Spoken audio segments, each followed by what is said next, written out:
Hey everybody, welcome to Wrestling Remembered. I'm your host, What a J Joe. Welcome Friday. Everybody here.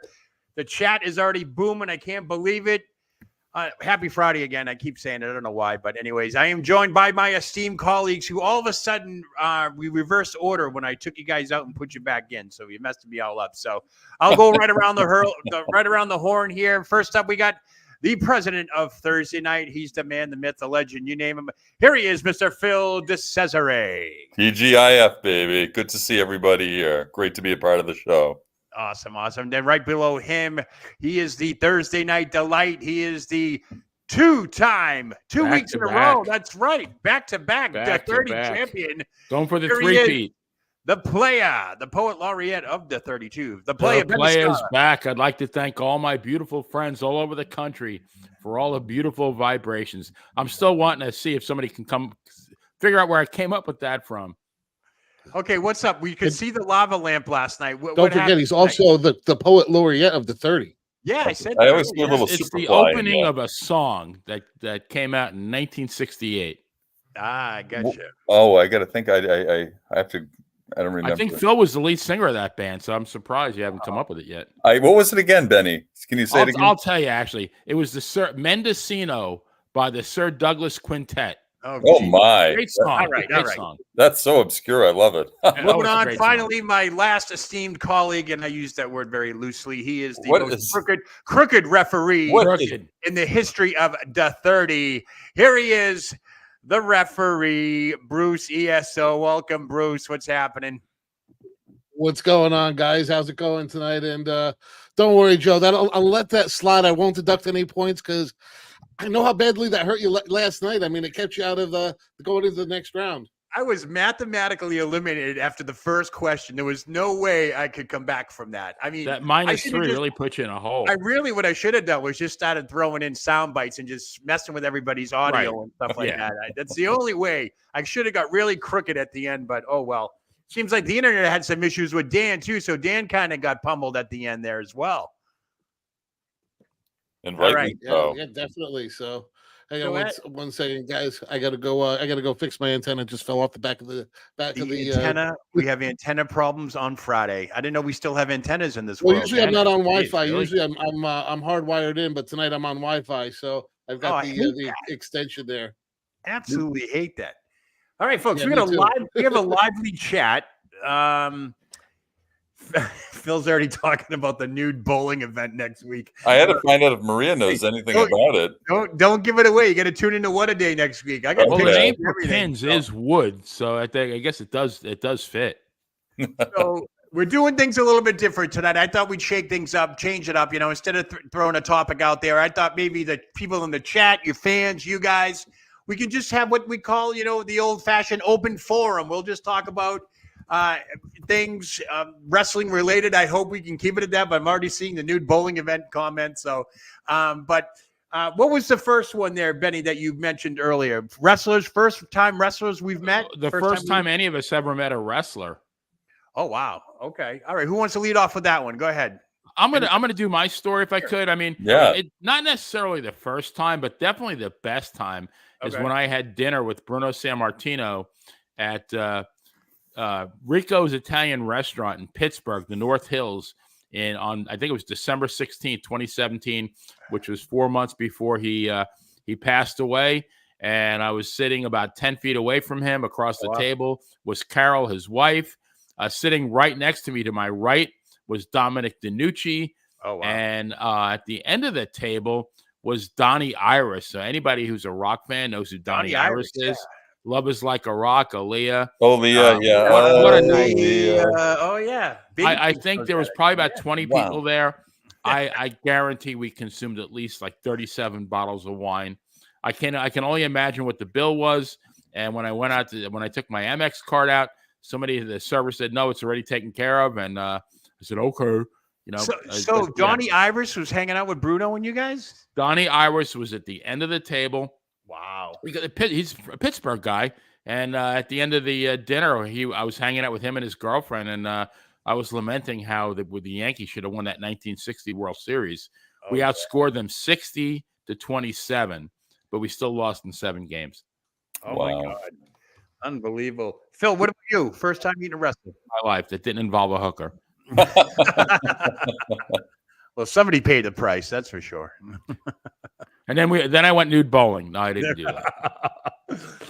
Phil, what about you? First time meeting a wrestler. Who do you got? It had to be. I think Andre was the first one I at least shook hands with, or he shook my arm. I would say so. Yeah. We're going back 40 plus years. Bob Backlund too, back in the day, and from there it went on and on. Meeting, of course, Marty, and had many outings with Mr. Marty Jannetty since then. John Nord, Balls Mahoney came to our place in Worcester back in the day to watch his match on pay-per-view with Rob Van Dam. He hadn't watched it yet, and he actually watched it with me. Yeah, in the ECW days. So, and Owen Hart, we spent the night out with Owen. Huh? Where did ECW go in Worcester back then? Was that was it an armory down there? Because he used to go to like Fall River and all that stuff. But there were two places in Worcester, and the first one was the Palladium in Worcester, which is downtown, which is an old theater that hosts many concerts. It's right on Main Street. Kiss 108. It was a great location. They actually have boxing there now too. Every 6 months or so, pro boxing. So it's quite a venue. So I've been very, very blessed. And Owen Hart, the night with Owen was one of the best ever. Goldberg, spent a lot of time with him. Wow. He came to the gym, and he and I sat for like an hour. In fact, we had such good rapport. He gave me his business manager's his business card. They sent me like 3 T-shirts and tickets to a Nitro. Goldberg, totally cool, man. And I bumped into him again. He remembered me, and God bless. Yeah. Wow, that's really cool. Yeah. All right, ESO. What about you? First time meeting a wrestler. How old were you? Like, when was that? Oh, geez, I was a little kid. I mean, I would say probably first wrestler I ever met in person was Captain Lou Albano, and it would have probably been at one of the local grocery stores. He just all the kids would run up to him, and he was always. He must have scared the hell out of you. If I saw him at the grocery store, I'd be like. He was wearing real clothes. At that point, it was already the beginning of the Rock and Wrestling. What's that? Did he have the rubber bands on his face and all that stuff? Did he slip on the meatball? He had the rubber bands in his face, but did he have his open shirt? That was probably the first one. Did he blade? So that's spontaneous. Hey, but I know what he was buying though. That unborn virgin's goat milk. That's what he was buying. I tried to find that stuff everywhere. I couldn't find it when I was a kid. Careful, you can get into trouble stocking those animals. In my adult life, I think the first person I met was Tony Atlas. He was staying in the condos near where I was staying. And one morning, I walked out, and he was loading up his car on his way to the gym. And at that point, he was really a cool dude, down to earth, pretty gracious. And now like Phil, I've met a bunch of guys, and like all you guys, we met a bunch of really cool people, and a bunch of guys that I'm sure we kind of wouldn't leave our wallet in the room with. So, exactly. Yeah, for sure. Avenue of Broken Dreams. Bruce, you have heat with Tony Atlas, don't you? Who's got heat? Who's got Bruce heat with does, Tony? I thought. Bruce, you got heat with Tony? No, real heat. I just the last time, Tony tries to work people. It's what the wrestlers do. I could say before the last time, the first few times I've dealt with him, he was really cool. Last time I dealt with him, he for some reason thought I was working with Eric Sims against Mike Monty, and he kept telling Mike, "You better watch that kid. You better watch that kid." And he just overall the whole day he was a kind of a dick to me. And then at the end of the night, I finally said something to him, and then actually I have a picture of it. He gives me the sheepish look. "Oh, I'm so sorry." He's not a bad dude, but you give these guys a little bit, they will try to work you. They're not trying. They're out for themselves in the long run. That's the reality. Bruce, I gave Tony Atlas a tank top that day from our home gym up here, and boy, now I feel bad about that, having known that. Yeah. Wow. Damn. No, Alexis, he wasn't. I mean, it's not that he wasn't a bad dude. It just was the circumstance. Eric Sims' reputation with some of the guys, and he thought I was working with Sims. I mean, so I get it, but at the same time, Mike's like, "Come on, man, this dude's been here helping us all the time." No kidding. So my first time meeting a wrestler outside of I grew up obviously at the Garden and so forth like that. And I've actually had friends in high school whose older siblings were friends with some of the wrestlers. But the first wrestler I ever really met outside of the Garden was, I think I told you the story before, was Paul Orndorff, Mr. Wonderful. It was his first night in Boston. I want to say it was like 84. He lost a battle royal with like in 30 seconds. And he was out. It was after the show, and he was at this pizza place. I walked in with a couple of my friends, and he ended up buying us a slice of pizza. And we sat down and we talked with him for like an hour. He was like a coach, a mentor type guy. It was really cool. Very nice guy, and actually shared that story with Travis Orndorff, his son. He says, Joe, he's done that for hundreds of kids everywhere he went. He was a genuine nice guy. Outside the ring and so forth, was really into coaching and all that stuff. So that was the first time I met a wrestler. I mean, he was built too, man. I was a 14-year-old scrawny kid at that time. And he's like telling me to stay in school, keep doing sports, all that stuff. So it was kind of a neat experience, you know.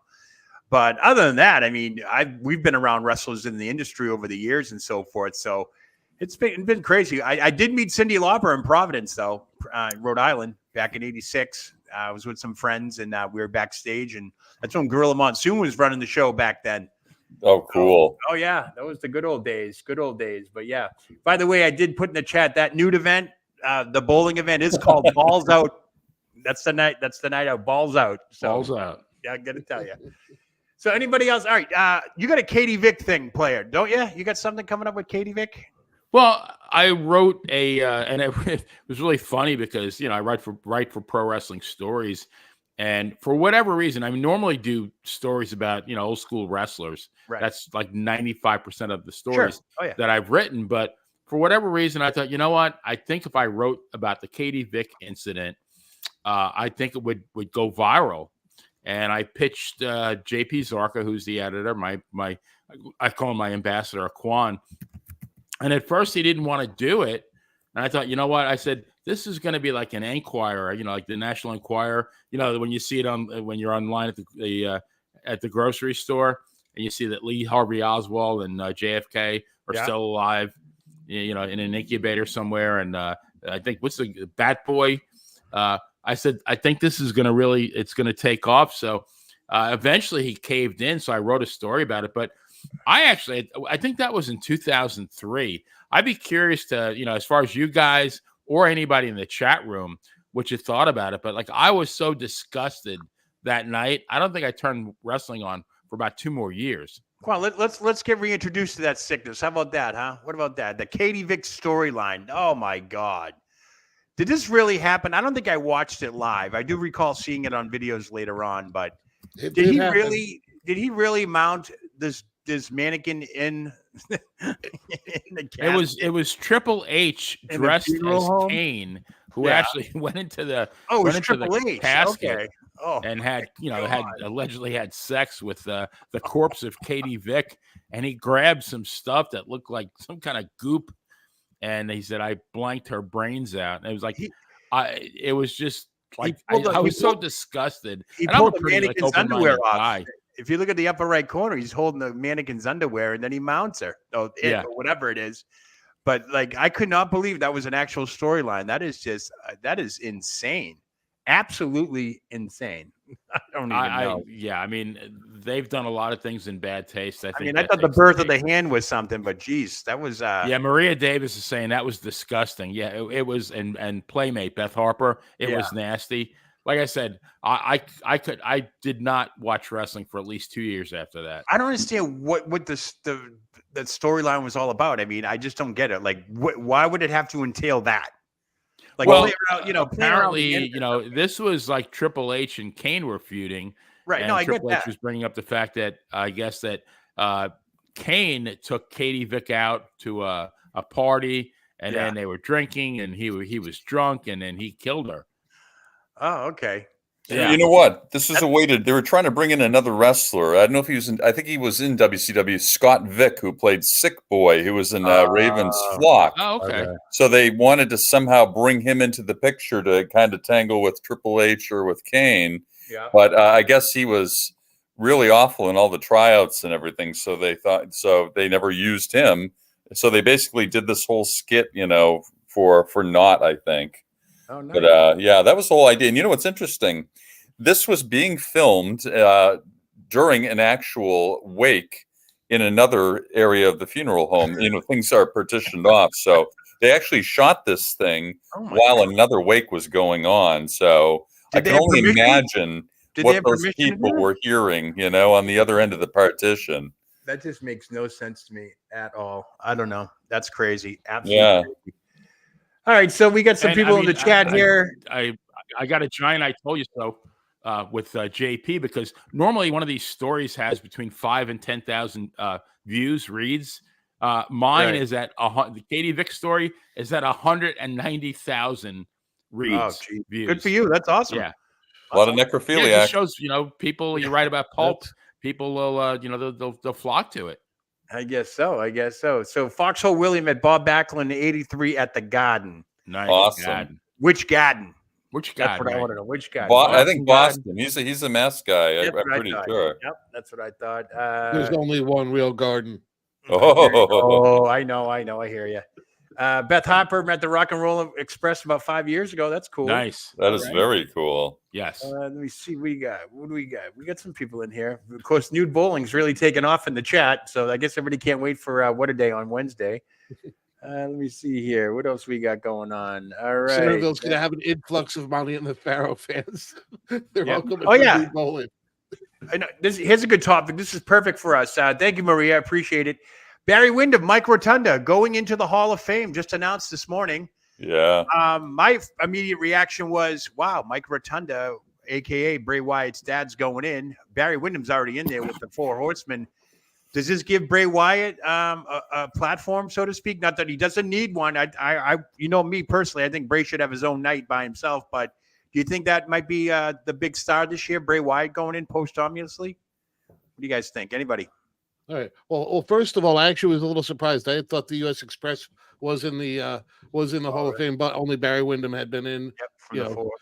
But before, you know, overall, I think it definitely opens the door for Bray to come in, and you know, I'm excited. I think are they going to induct them as Rotundo and Barry Windham, or are they going to bring them in as IRS too? Because he did mention it. I don't know if you saw the phone call between Triple H and the two of them. It's circulating the internet now, and he mentioned IRS. He mentioned a lot of the other gimmicks that the two of them had done. So I don't know what they're going to induct them as.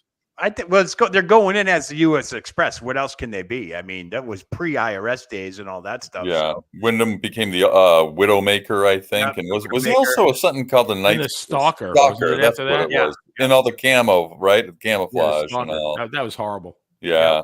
So that was a good deal. What do you think, Phil? Was that a good call? I think it's a good call, boy, and that could lead to, say, you know, in terms of the legacy winner, you know, being maybe a Bray, you know, certainly because the family's already going to be there on hand, so logistically it makes sense too, and you know, it would be, I think it would be hard not to honor Bray somehow anyway. But yeah, I remember Wyndham and Rotundo. In fact, they wrestled back to back at the Worcester Centrum in successive months. Yeah, coming out to Bruce Springsteen's "Born in the USA." It was a when you could do that. Pre-copyright days. That's right. Exactly. Yep, and that really got them a big pop too. You know, they had a pretty good feud with Volkov and Sheiky Baby. You know, Hawk Patooey. Yeah. Yeah. Cheeky Baby. Yep. Unbelievable. They do like now that Vince is no longer in the picture though, they do have to right some wrongs and get guys like Ivan Koloff and Dominic DeNucci, Tony Gurria, Rick Martel. You know, take care of those guys first, and then we can talk about some of the newer guys. No, I agree with that, because the one thing is nobody's getting any younger here. So the more they delay this, the more, you know, do it while they're alive. That's what I'm saying, right? I mean, Ivan Koloff, obviously, but yeah, former world champion. That's a head scratcher to me. Why he's not in there? He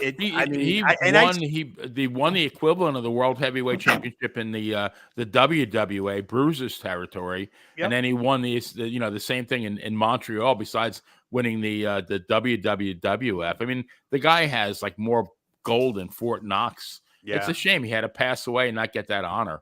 Yeah. That Ivan Koloff, I swear, in the old Hall of Fame videos, he's there. like in the crowd or with somebody, or I think I've seen him at the event, but obviously not inducted, but he was there. So I want to say he actually inducted somebody. Did he not? Before? Oh, I gotta research that. Bruce, what do you think? ESO, what do you think? Ivan Koloff? Yes? No? Yeah? Well, Koloff, by the time I was around, he was teaming with Nikita and what was it? Crusher Khrushchev as the Barry Darso, over the NWA. Yeah, Barry Darso, exactly. Who soon after became part of Demolition. So wow, unbelievable. Then Repo Man, then Blacktop Bully. Yeah. Now, I think what I find amazing though is that they are rapid firing these Hall of Fame nods. It started Monday with Heyman, Tuesday with Bull Nakano, and now they're ending the week with Rotunda and Wyndham US Express going in. Do you think they're going to have rapid fire all the way up until WrestleMania? Do you think this might be a class of 20 people? Or do you think it's going to be capped? Because now that you have 3 already on the docket, you still got another month to promote WrestleMania and the Hall of Fame. Like, how many people do you think are going in this year for this class? I didn't get a chance to talk about that last night as you guys did on the 30, and I have my own opinions. So Bull Nakano is she was part of when WWF was at one of its worst times. I'm not really sure why she's being brought in. There's lots of other candidates who should be brought in before her. Paul Heyman absolutely should be in the Hall of Fame. Yeah, right. But at this point, he's on WWE television weekly. Yeah. If he weren't on WWE television weekly, I'd say absolutely bring him in this year. It's Philadelphia. However, I don't know. I always think Hall of Fame, I think retired. But then again, you have the Rock and Roll Hall of Fame, and a lot of those guys are still touring. So, isn't Philly birthplace to ECW? That's kind of like the whole thing. That's why they're pushing it, I think. That's what I think, because he has turned it down in the past, which I was shocked. I don't know how you would turn that, but it is what it is. Phil, what do you think about that? What I think, I'll tell you, you guys made a good point regarding the way so many of these wonderful people are just passing away. There's nothing worse than, I think, these posthumous awards. And so my thought is maybe we should increase just the volume of people each year getting the awards, because there's still so much talent that's been overlooked. I know not everybody can go into the Hall of Fame, but I do think that they could really stand to maybe increase the inductions each year. And again, reach out, and for some of these guys, it's really a big deal. And it really is. It's closure in many ways. And, for them to be acknowledged amongst their peers, and for us to have the chance, whether it's in the audience or watching from afar, to participate and to appreciate this. Sure. I think they need to cast that net out, and I think they need to issue a few more inductions just to make, because again, we have such a volume of workers in so many decades gone by, and I want to see more people receive their awards, their flowers, as we say right now. That's the new phrase, right? Get their flowers. So.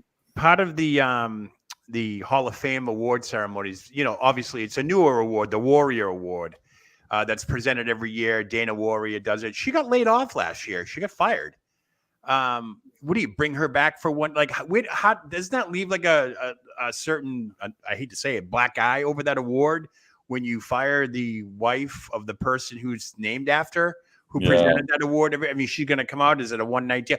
Those are the questions I have, because we all know the Hall of Fame is Vince McMahon's puppy. He started it. He created it. He wanted to have some type of legacy and all that stuff, which is great. Don't get me wrong. It's great. But, you go and fire Dana Warrior from the from WWE. What do you bring her back? Everyone knows she's late. It's weird. Who's going to induct the winner, right? Yeah, like it's a Warrior Award named after the Ultimate Warrior that's presented by Dana Warrior, the wife. Yeah.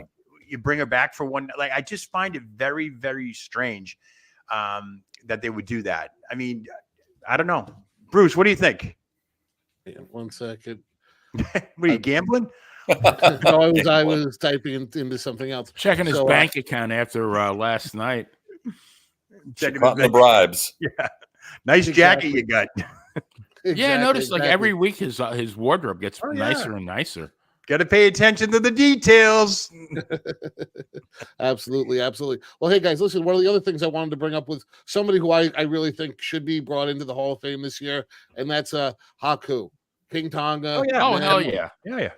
I mean, that guy, he's done everything outside of being a world champion, but he's probably one of the most respected people amongst his peers. Yeah, he's what I call a workhorse in the WWE. He was everything.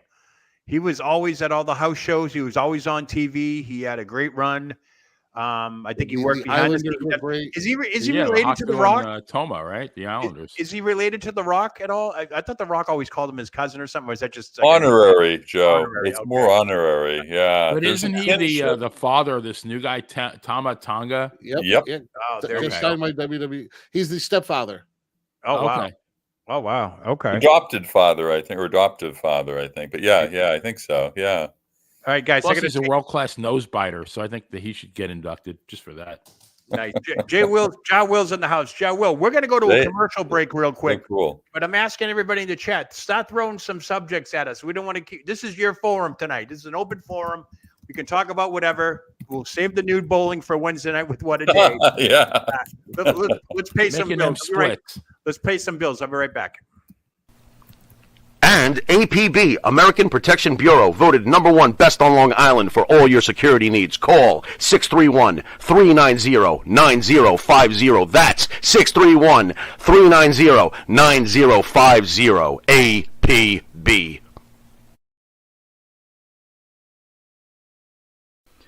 You need a body shop? You need engine repair? Auto Excellence, Collision Specialists, 631-261-6420. That's 631-261-6420. Auto Excellence. Jimmy, I gotta take a dump. What? No, I mean I need a dumpster. Well, for all those needs, you need to call Big V Dumpster Rental, Long Island, New York, 631-900-DUMP.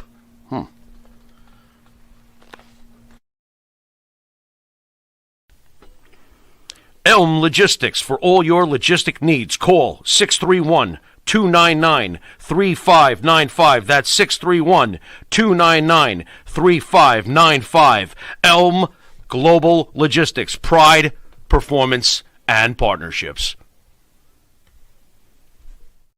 All right, guys, we paid some bills, all right? So we had to get that out of the way. Don't forget, the beautiful second set of commercials will be coming your way momentarily as well. But open forum out there. I see the chat is hooking it. Ja Will, today is Women's Wrestling. Today is Women's History Day. That's right, yes. And he's got his top 5 female wrestlers. Okay, you guys ready for the top 5 female wrestlers? Sure. Number 5, Mildred Burke, Fabulous Moolah, Wendy Richter, Tori Wilson, and Ronda Rousey. What do you guys think of that list? I think Tori Wilson needs to go. I know, huh? No, Leilani I would put Mae Young. Leilani Kai on there. Tori Wilson.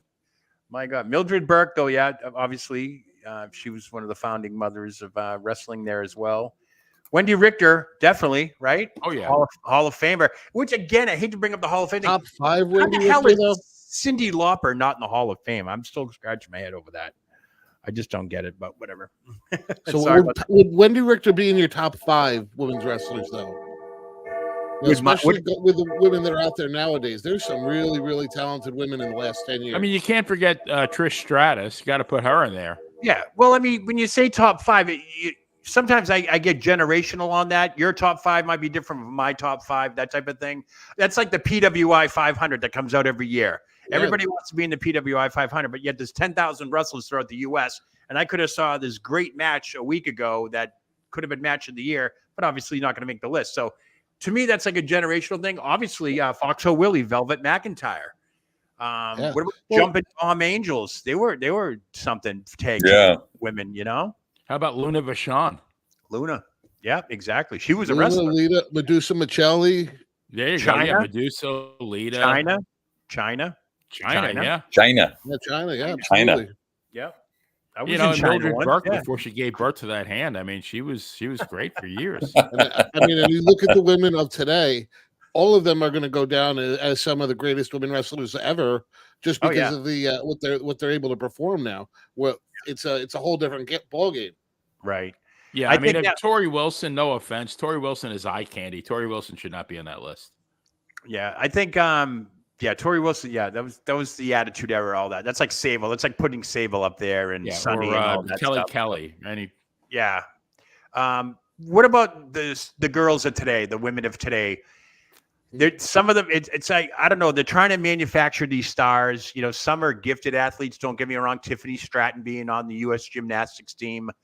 And then you got, girls like Liv Morgan who had to work their way up through the ranks and so forth. Is there anybody that stands out that you think as a woman wrestler, pound for pound, looks aside, all that stuff, that could actually make it just on wrestling ability alone? Does anybody stick out to you guys? Asuka. Asuka is one of the most underrated talents ever, in my opinion. Yeah. Okay. Bruce, what about you, Bruce? Well, I mean, I think Bailey puts on a great show. Bailey's great. Io Sky, for her size, is absolutely unbelievable. Right. I mean, there's a bunch Bianca's of them. going to be great. I mean, she already is. Bianca. Great. Yeah. What about across Phil? Go ahead. I'm sorry. Go ahead. I was just going to say we can't forget Charlotte Flair. I know she has the lineage, but I mean, she has the look. She has the rap, the innovation inside the ring. You know, what a great submission she has, and just a great talent. Really knows that she turns heel on a dime, turns face on a dime. Yeah. What about that? We're covering WWE, but what about AEW, TNA, Impact, all that? Anybody stand out on that side of the business that could do it pound for pound? To me, Chris Statlander is one. She's very gifted. Sky Blue, yes. Statlander, definitely, yeah. Sky Blue can wrestle. Sky Blue Baker loves Joe What-A-Day Lowry. What's that? I said Britt Baker loves Joe What-A-Day Lowry. Yeah, Britt Baker. Good doctor, yeah. She's been out with a back injury. She's due to come back soon. I mean, I'll tell you right now, during COVID, when we were all stuck at home and had to watch those empty arena matches and so forth, I turned on TNA one night. They were live. It was a weird Saturday night, probably one of their pay-per-views or something. They were showing some free matches. I saw Jordan Grace taking on Deonna Purrazzo for the Knockouts Championship. Wow. Those two beat the living hell out of each other and put on a hell of a match. It got me so hyped up. I ended up having Jordan Grace on the show a week later because I was like, I got to get a hold of one of these two. That's pretty amazing. Jordan Grace, Deonna Purrazzo, very, very gifted. Tony Storm's very gifted. You know, I'm not sure about the size thing, though. I mean, to me, it's a generational thing. I like my wrestlers, both male and female, to be actual wrestlers that are recognizable outside the ring. You know, we come from the land of bigger and bad and all that stuff. A lot of these women now, red velvet, they can't even look over the top rope. And I'm like, how can they get in the ring when you know what I mean? Rio is another one. She's got to be at least 199 pounds, 100 pounds, gets in the ring and does her thing. I don't know. What do you guys think about that? So on that topic, someone like Nia Jax, I think, does it for me. Very impressive. I mean, if you were to see her in public, you'd know that she is someone, and you'd know that she's someone you wouldn't want to mess with either, I tell you. Maria got a good one. Sherry Martel. Of course. You know what I mean? Well, they were built like wrestlers, though. They were, Sherry was great. And don't get me wrong. I mean, I know it's all about eye candy and all that stuff and everything, but you can do that. If you're a big woman, you can't have that. You're in a wrestling ring. You're not on a stripper pole. You're on a wrestling ring, and they should be able to, have the size. And Willow Nightingale, that comes to mind. She's on the larger end, but she can wrestle. And that's what I love about AEW. They take chances on these people. But I know we talked about WWE, but I was trying to flip it over to AEW and TNA and all those other. Even NWA. Willie has our co-host from True Crime, Brittany Brown, a New England Hall of Fame wrestler. Boston Bad Girl, absolutely. Yeah, Boston Bad Girl. Brittany Brown. And don't forget the original Women's Wrestling Federation Glow. All those superstars. Oh, yeah. Yep. Glamazon, Beth Phoenix, the Playmate, Beth Harper says Gail Kim. A lot of great names. Here's a quick one. You guys know I was flipping through my old videos from years ago. 2018, I went to Raw, and I took a video real quick. It was Beth Phoenix taking out Nia Jax, and then doing her finishing move on Tamina. It was a run-in. And, I just went back to take a look at it. I got like over 40,000 views on the video. Wow. Because it's sheer strength that Beth Phoenix is picking up Nia Jax, slamming her, and sheer strength of her picking up Tamina, who's no slouch either, by the way, and just totally destroying her at a sold-out Raw on Monday night at the Garden. And it was unbelievable. So I just randomly went back to take a look at it today, and I'm like, oh my God, it's got like 40,000 views. People like that. That's wrestling. You know? So I always ask that question. Does size matter when it comes to wrestling? To me, I'm a generational guy. Yeah, bigger is better. And as long as you can wrestle, that's great. And strength, too. Like Dana Brooke, of course, was a very strong athlete who wasn't the biggest. At least she slimmed down in the course. But very impressive strength, legit strength. And when you see it, like you say, Joe, when you see someone scooping someone up, without any help, that's very impressive. That's strength right there. There's absolutely. And I think that's where Nia Jax has picked up. Nia Jax, just looking at the old videos, is not who she was 6 years ago, 7 years ago. No. She has definitely picked up her game. I don't care what you say. I know people online like to bash her and all that stuff. Bianca Belair, another gifted athlete, but these girls work their butts off in the ring because it's not easy. Bruce, what do you think of that? Absolutely. It's a different world out there. The women, they go out there to put on a show. They're not out there just in a bikini and trying to show off their bodies. Yes, a lot of them are beautiful women, but they're out there to, make it look like they're beating the hell out of each other nowadays. It's go on to the bra and panties match days. Yeah. Oh yeah. No, we're not going to get those back anymore. That's not going to get back. Another topic I wanted to bring up real quick. Eric Bischoff was on a podcast. I think it was yesterday or Wednesday. We all know about October to December. Raw is leaving the USA Network, going to Netflix for 2024. But there's going to be that 90-day window. I think that was a question on the 30 the other night too, or a couple of weeks ago. There's going to be a 90-day window where right now Raw technically does not have a home to broadcast. Eric Bischoff went on yesterday and said, it would be a pretty decent idea for have Raw to actually go off the air for 90 days and build up hype for 90 days to get back to go on the streaming Netflix giants. So what do you guys think of that? You think that's a good idea to go silent, hype it up for 90 days, and then come January, the first week, boom, you're back in action? Because SmackDown's moving to USA Network. NXT is going to the WB or the CW. So what do you guys think of that? Phil, go ahead. I think timing is everything, Joe, with that. If we're coming into the fall, for example, right? Right. Football will be just starting up, okay? Baseball will be just wrapping up. And, and the same thing with the NBA and the NHL, just kind of starting to start up again. Sure. So, two modes of thought here. The first being is, how can I miss you if you never go away? Right. Yeah. So maybe we need to create that. And I mean, there's never been an off season before, Yeah. And by the same token, now more than ever, we have so many streams of entertainment, millions of channels and just like seemingly nothing on at times. But now, will somebody come in or will someone fill that void?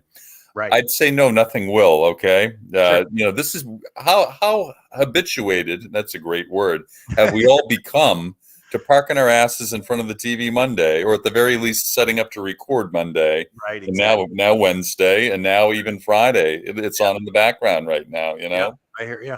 Creatures of habit, decades of training here, Yeah. So will we go away? I don't think so. Will we be hungry for the product when it returns? Definitely. Sure. And on that thought too, you notice how they're really getting sensitive about crowd chants and this is not this is not the Attitude Era, but Die Rocky Die has been blocked off.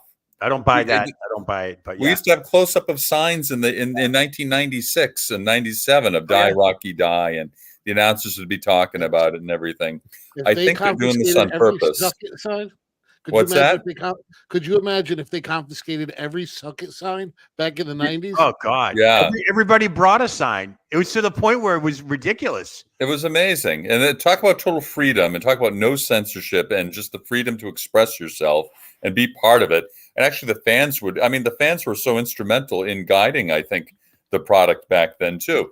But I do think that they're doing this today. They're kind of clamping down on everything so that when they make the transition to the new service, I think we're going to see maybe a more edgier product, maybe, and more of this. And I think it might be taken up a notch. So I'm hoping that's the case anyway. I remember going back to those Raws in like, what was it, like quarter of 10 of 8, they would do a fake opening and they wanted to see everybody's signs so they can go to, get a good glimpse of everything. And I remember when everyone put their signs up, you could hear the explosions. You couldn't see them because there was so many goddamn signs. Unbelievable. It was a sea of signs. It was a sea of signs. And I'd noticed that the Raw coming back now, if you notice SmackDown, every week there are more and more signs. It's like we're going back to 1999 again. Like, holy Jesus. Thank God. I mean, yeah. I thought we forgot how to write, in the interim. I thought, wow, what happened? Yeah. Player, what do you think about all that? Signs, censorship? 90 No, days I was going to go back to the original question with Bischoff, though, and I agree with Phil that and Cornette always says, how can I miss you if you don't go away? Right. And let's go back to the basic premise for years and years with the territories, where a guy would wrestle in a territory. He didn't stay there for 5 years.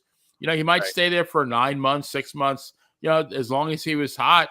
And then what would he do? Yeah. He'd go to another territory where he was hot again. They'd give him a push.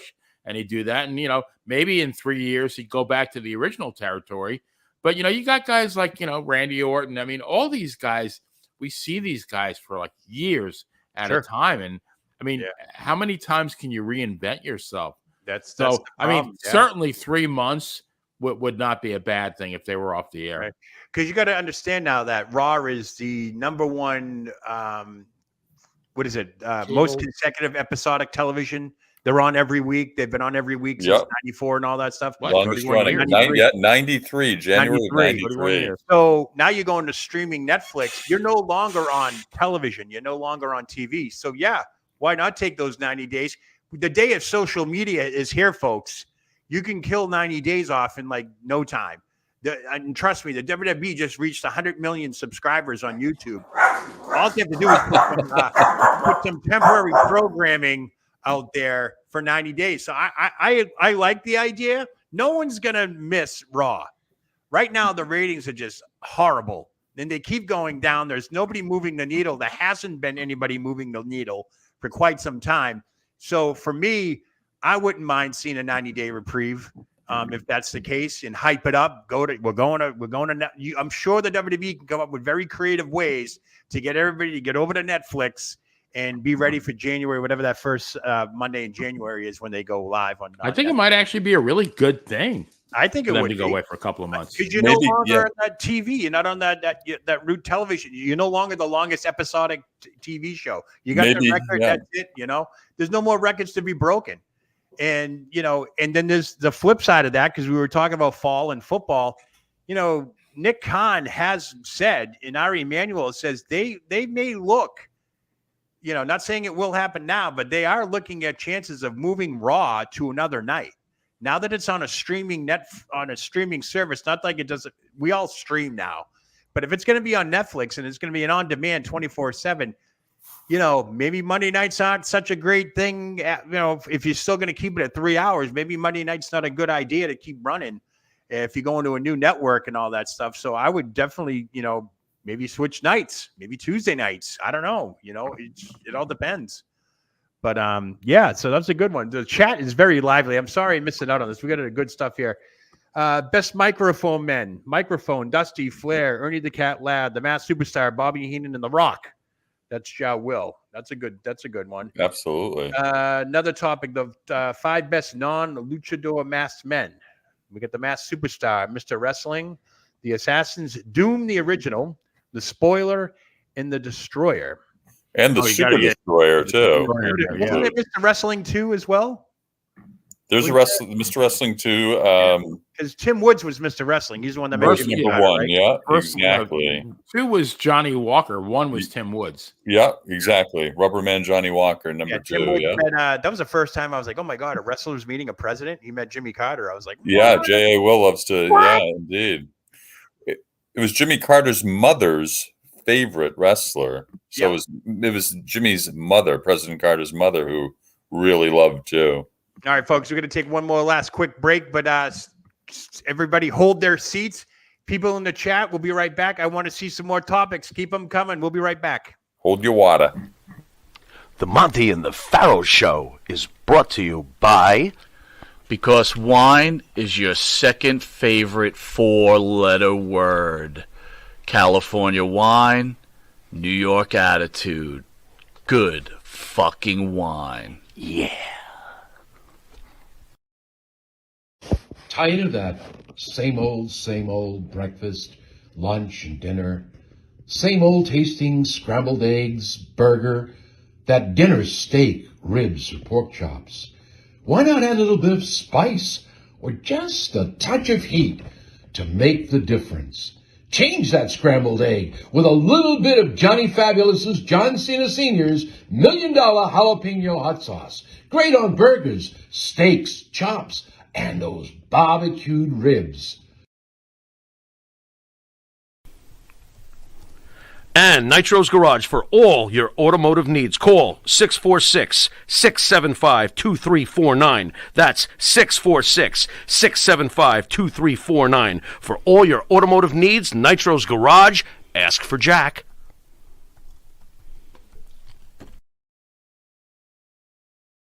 Do you treat your dog as part of the family?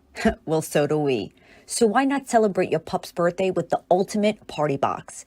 Check us out on Instagram, Twitter, and Facebook at Party Pup Info, and let us make your pup's party or any celebration perfection. M&J Video Games and Collectibles. Sport and non-sport cards, wrestling items, autographed items. We buy, sell, and trade. M&J Video Games and Collectibles, located at 1049 Queen Street, Southington, Connecticut. Call us at 1-860-479-9223 or 860-93-GAMES. M&J Video Games and Collectibles. All right, welcome back to Wrestling Remembered, and the bills have been paid. We can all breathe a sigh of relief there. Foxo Willie had a good one. We started out the program with the first time we met a wrestler. He's got a great one. One wrestler right now you would wish to meet before you die. What do you think about that? One wrestler you wish to meet before you die. Is there anybody on your bucket list right now? Anybody? Bruce? Anybody? No, not particularly. I mean, I'd like to meet Hulk Hogan, but again, I mean, they're just the more I meet, the it loses its luster. Right? It's that old meeting your heroes thing. I mean, I really they're just people doing a job. So the ones I run into, cool. The ones that I don't. Wow. All right. So what about if you could go back? Well, we could. Phil, do you have one right now? Do you know? No, I see you deep in thought. I am. Yeah, I got the little Rodin the thinker going here. You know, the thing is, most of the ones I would have wanted to have met are gone now, I think, I am looking forward to meeting someone, and I hope I get to meet the King Jerry Lawler when down in New York in a week's time. Bruce, he's one guy I'm looking forward to meeting, Oh, that'd be cool. A legend. So hopefully. I'm looking forward to meeting him, but it's not like imperative that, I really want to meet him before, Yeah.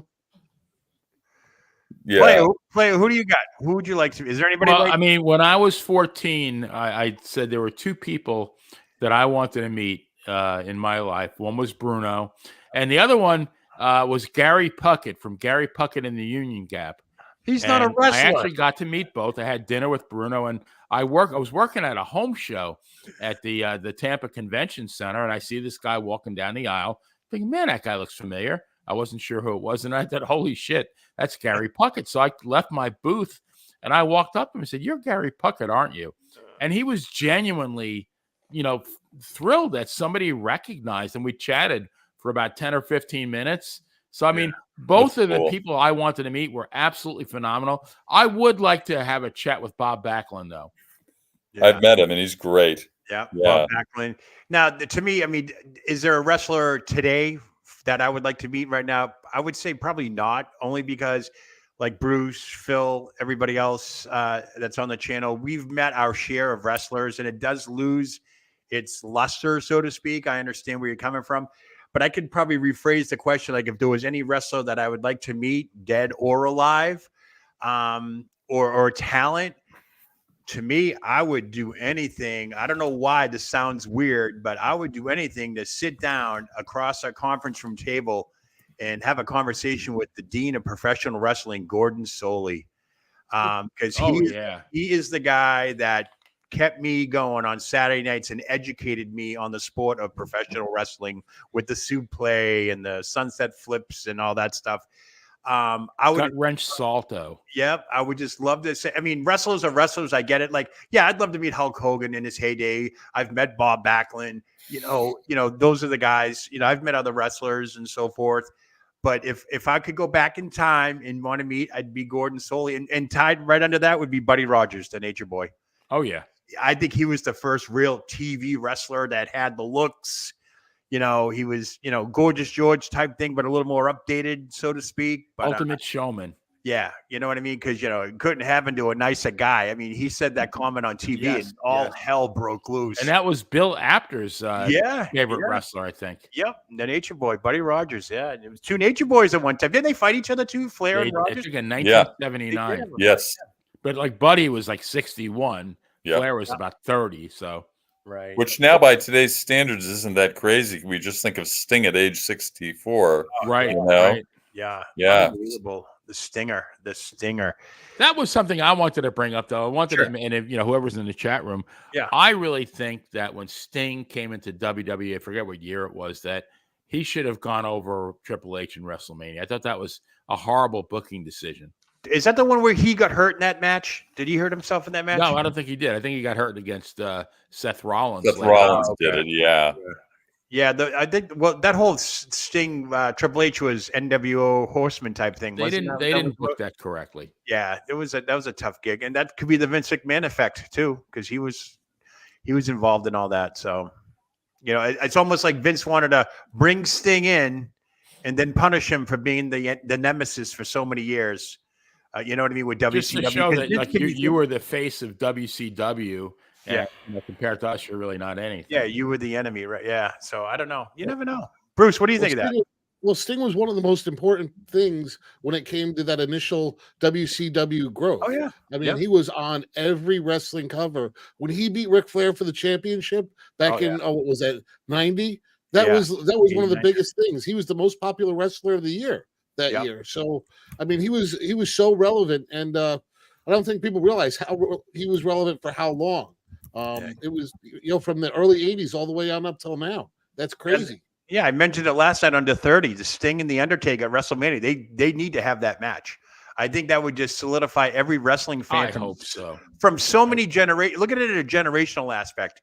You would get fans of nowadays. You would get fans of 30 years ago, and everybody in between, because Sting and the Undertaker carried their respective companies at a time when they both companies needed it. When WCW was on top, generations. Yeah, I mean, can you imagine? You don't think that's in the back of people's minds, both on the Sting side of things as well as WWE? I mean, the guy's a Hall of Famer. He's not wrestling anymore. I still don't buy the fact that he's really officially retired. I get it, but are we ever in the wrestling world really retired? How many times did Terry Funk retire? Mick Foley wants to come out of retirement. Ric Flair still wants to die in the ring. Everybody wants their last shot. And I think health-wise, The Undertaker looks in phenomenal shape if you haven't seen him lately. And, I honestly think they always have that one last match mentality. And I think the Sting and The Undertaker are something they really should put together really quick. And do not put them in Saudi Arabia. That's the only thing is it has to be on U.S. soil, not Saudi Arabia. What do you guys think of that? I agree with the setting for sure. Absolutely.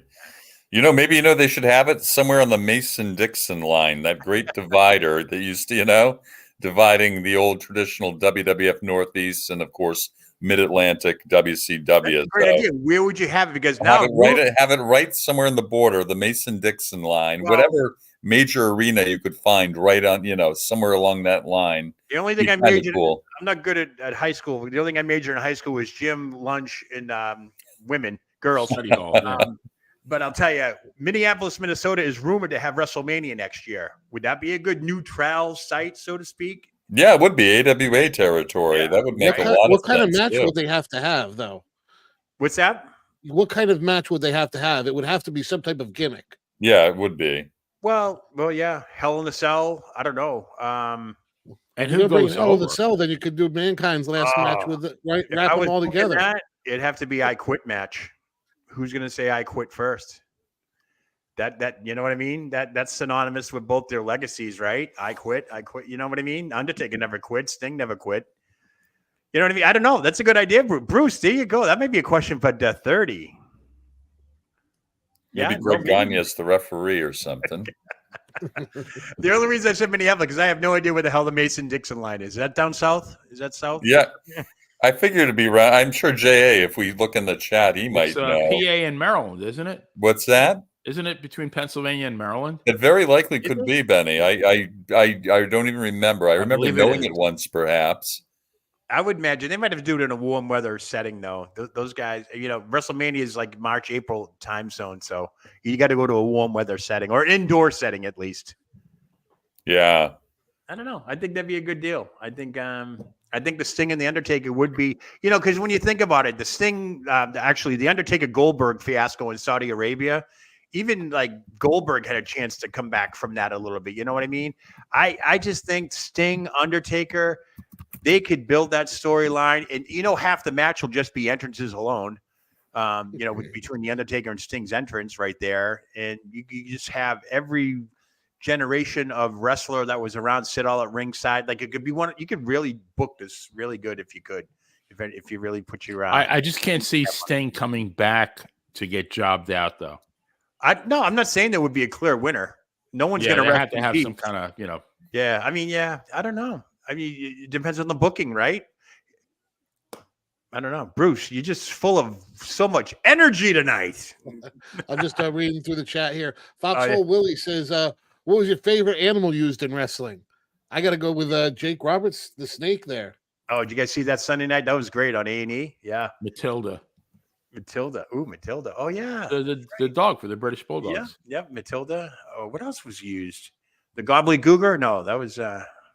They had Coco Beware had his bird. The parrot, yep. Ricky Steamboat had that Komodo dragon. Oh, yeah, for a little bit, yeah. I still liked it when he breathed the fire, when he shot the fire. That was cool. I'm thinking back to sometime in the late 80s outside the Worcester Centrum where the wrestlers used to park and come in the building, and little kids and big kids gathered out there, and the Bulldogs were walking in the building. Yeah. And some little kid with a squeaky little voice yells to Davey, "Where's Matilda?"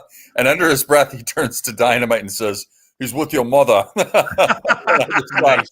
How awful. He's with your These mother. Bulldogs are awful. He's with your mother. Didn't Alice Cooper bring in snakes too at WrestleMania 2? He might have. He might have. Yeah, something like that was going on there. I think I remember that. What other animals have been in wrestling? That's a really good question, Jay Will. That's awesome. Well, I mean, back in the day, they used to be wrestling bears. Yeah, I remember that. Yep. Dogs, cats. I don't know. I can't think of anything off the top. The snake. Scott Steiner once either posed or walked down with a tiger on a leash. Al Snow had his dog, the little Chihuahua. Oh yeah. Yeah. Does Socko count? Socko, Mankind, Mick Foley, Socko. Pepe. Unbelievable. All right, folks. I think we're going to run right on schedule here. This is pretty good. We can commence our Friday night part 2, I guess. All that good stuff. Anything good happening on SmackDown up there, Phil? I see you reflecting off your glasses. Randy Orton and Kevin Owens are in the ring now, and it looks like Logan Paul is stalking outside the ring. He's walking away. He's with that Aussie. What's his name? Grayson Waller, and what's his name from Atlanta, Georgia? The pretty boy. Oh, Gary. Randy Orton and Kevin Owens. That's the real RKO. It is. Yeah, it actually is. Yeah, there you go. Huh? Hey, real quickly, I know I was about to say goodbye. Maybe we could bring this up later on this week. But Jake Paul, Mike Tyson fighting it out. What do you guys think of that? That's actually going to be on Netflix, by the way. That's going to be on Netflix. So they're going to be streaming a live sporting event. That's probably one of their first events. What do you guys think of that? A work in progress, man. Work in progress. Bruce, what do you got? I don't know. Jake Paul is actually, I mean, I always thought he was a joke, but he's actually become a real athlete. Well, I think he was always a real athlete, but the past few matches, he's actually shown that he can box. Yeah. But he's going against the monster, Mike Tyson. I mean, I know. If Tyson's 25% of what he was, Jake Paul stands zero chance. But can a state commission actually license this? Can they actually sign off on a 57-year-old man? You know, 57, right? I think 57-year-old man against a 27-year-old man. Can they sign off on this as far as it being an actual athletic event versus, say, an exhibition? I don't know. I don't know either. That's a but tough one. Can Tyson pass the physical? You know, I know he's got sciatica, which can really create, remember, he was pushed through the airport once in a wheelchair. I don't know if anyone remembers that. But can Mike Tyson, is he allowed to get a boxing license? Isn't he he can't box in Vegas and all that stuff? Yeah, that was lifted years ago. That was, was lifted? Okay. Yeah, so I think it was only 10 years or something. I would say, I think this is more, when I heard it was going to be on Netflix, I'm like, there they go. Because Netflix is a work in progress. Like we were talking about earlier, with Raw going to Netflix, this is going to be like one of their first live events that they're going to cover. Netflix 2.0 about to launch, basically. Yeah, basically. So they're going to get, they're going to do like a pro tennis match later on this month or next month or whatever too. So they're going to start picking up steam with this, this stuff here. But as for Mike Tyson, the key to Jake Paul is just to see how long Mike Tyson can last. Because it's going to be that old thing. If Mike Tyson lands one right on Jake Paul, it's over. Yeah, you know what I mean. Loose cannon saying that Jake Paul is minus 500, so he's got a big lead there. So that's a youth thing, though. So yeah, we'll see what kind of match we get. Just as long as Peter McNeely doesn't show up. Hey, Medfield's finest, right, Joe? Pride of Medfield. Yeah, yeah. Awesome. All right, guys, you guys have all been great. What's going on this week, Phil? What do you got coming up this week? Anything? Working this weekend. We're working tomorrow anyway. Lying low, no hockey games or anything. A few more weeks till baseball starts. Then it's going to be crazy, All so, and AEW next month too. So I'm going to be going to a Woo Sox game in the afternoon and AEW at night. So at the Polar Park. Polar Park in Worcester. All right. And the player, what do you got going on? You're kicking back already. Look at you. Dan and Benny in the ring on Tuesday. We have an author, Oliver Bateman. Nice. Great author, and then the following Monday will be. I think we're going to do for true crime, the Menendez brothers, because there's been some a little bit of controversy of late with them. All right, cool. Yeah, that'd be cool. Awesome. Looking forward to that. ESO, what do you got cooking? All right. Well, first thing we have the 30 this Thursday, and then we have right after that, Monty and the Pharaoh will be live from their new studio, and Jimmy will be in studio this week. So then, Friday night, Chuck Palumbo is going to be in studio for an interview. Oh, wow! Saturday, okay. Nice. I get to meet up with that guy in the top corner there, Phil DeCesare, at the table at the big event. Phil will be signing autographs and taking pictures. If you talk to me ahead of time, I will get you the discust of free. Nice. Bring it home, baby. Bring it home. So, now, are we on the air next week? Is Wrestling Remembered on the air next week, or is Monty taking that over? Like you guys being live and stuff? I honestly don't know. Stay tuned. We're gonna have to figure that out during the week, though. All right, but then after that, we have after the big event next week, we have interview with Jerry Lawler, and then Rita. Robin Giant's daughter, Andre's daughter, and then Eric Sims, and that should be fun too. But Phil, looking forward to seeing you again. This should be a good time. Absolutely, Bruce. It'll be a blast. So that's all I got there, Joe. All right. Yeah, I'm going to kick back this weekend. Date night with Baby Cakes, going out to eat tomorrow night. Looking forward to that. Nice. We have to drive like 5 hours just to go to a normal restaurant or whatever. We got that going on, of course. No True Crime Monday, so that's a little break. But Wednesday night, What a Day with Joe Lowry. We already have the reminder up there on YouTube on the Monty and the Pharaoh channel. What time, Joe? That will be 8:00 Eastern time, 7:00 Central time. Yeah, I was working the last one. I missed it. That's right. I think it went an hour earlier, but yeah. So the show's really growing. So I bumped it up an hour for the East Coast fans and stuff. So, but yeah, this Balls Out bowling event is huge. The press is all over it. So I'm gonna fill everybody in on the a lot of wood. A lot of wood. Yeah. You should see the pictures, man. Do they have to wear bowling shoes? Is that the only thing? Now, a couple of pictures show bowling shoes. Some of the girls are barefoot. Some of the guys are sandals. I don't know, man. Bowling shoes and a fanny pack. Yeah, no, you can't. Real quickly, though, if you look at the invite, people got all sorts of questions on this, and they're like, do I have to be naked if I don't bowl? It's $25 to get in the door. It's a fundraiser too. So it's $25 to get in the door, and you have to be naked. Now, the only option is women can wear something on the bottom, and the only reason being is if they are if it's during their cycle, if they're menstruating at the time, they have to wear a bottom. Other than that, no clothing. No clothing is allowed. It's crazy. I was they confiscate cameras at the door or something. No right? cameras, right? No cameras either. No video cameras. They lock everybody's stuff up. You have to bring a towel, obviously, to sit on. Put your own shoes if you want to wear them and so forth. A change of clothes. Bags will be searched. No cameras. All that stuff. So and this is not like this. This is the first time this has happened. This has happened numerous amounts of times. They do this like a couple of times a year. So this is a big deal. I caught on to the story, and every time I go back to it, it's popping up on Fox. It's popping up everywhere now. So no pun intended, Joe. They're popping up for sure. Yeah, and they're really adamant of it because it's you can't get in if it pops up. The Pittsburgh Naturalist Society, a guy runs it, and he's very professional. Yeah, it's not everyone's talking sex orgy. It's not like that. It's about not body shaming. It's a healing thing. It's it's a different lifestyle. But to throw that on a bowling alley, it just and to call it balls out, it's called balls out bowling night. So that's quick wrestling reference.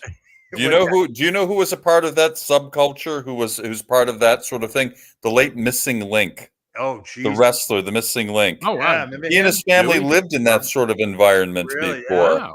And they invited Rick Rude down once, and he went down there and he couldn't even participate. He said, I can't be a part of this. Yeah. I've been to topless beaches and all that stuff, and that's okay because voyeurism is all part of the deal. But bowling, there's some serious movement in bowling that I don't think anybody wants to be naked for, but these people do it and they're selling out. These aren't just nudist people doing it. People are actually going there for the first time nude. I'll try not to give too much away, but I mean, if people are buying tickets from all over the world to come bowl nude. Some people have never been nude before. That's why they have this huge question and answers part on the website. So no fig leaves either then, eh? Nothing. Unless the women are menstruating, they do have to wear some protective garment underneath. But other than that, you have to be nude. So go figure that one. So that'll be the highlight for Wednesday night. So tune into that. Of course, we'll be hooking up with Monty and the Pharaoh next week and all the good stuff there. And hopefully Wrestling Remembered shouldn't be preempted. So we'll be back. But special, huge thank you to the chat. You guys have been absolutely great. Very good stuff here tonight. By the way, go ahead, share the video, like the video, subscribe to the video. Monty and the Pharaoh YouTube channel growing. Bruce, I was looking at the analytics today. We're almost approaching 17,000, 17,000? 16. We're about to hit 16. We're about to hit 16,000. Right. So, the other day we were 15. Yeah, this is the push to 16, and then let's get this up to 20,000. It's not that far away. Yeah, we're gonna get it. All starts by sharing the video, liking it, subscribing it. You don't get to pay right now, but just tell your friends about it and all that stuff, and then subscribe. If you like what you see, let us know. But thank you to the chat. Thank you guys. You guys have a great weekend. I'm gonna roll us out of here. I'm Joe Lowry. What a day, guys. What a day, baby. See you guys.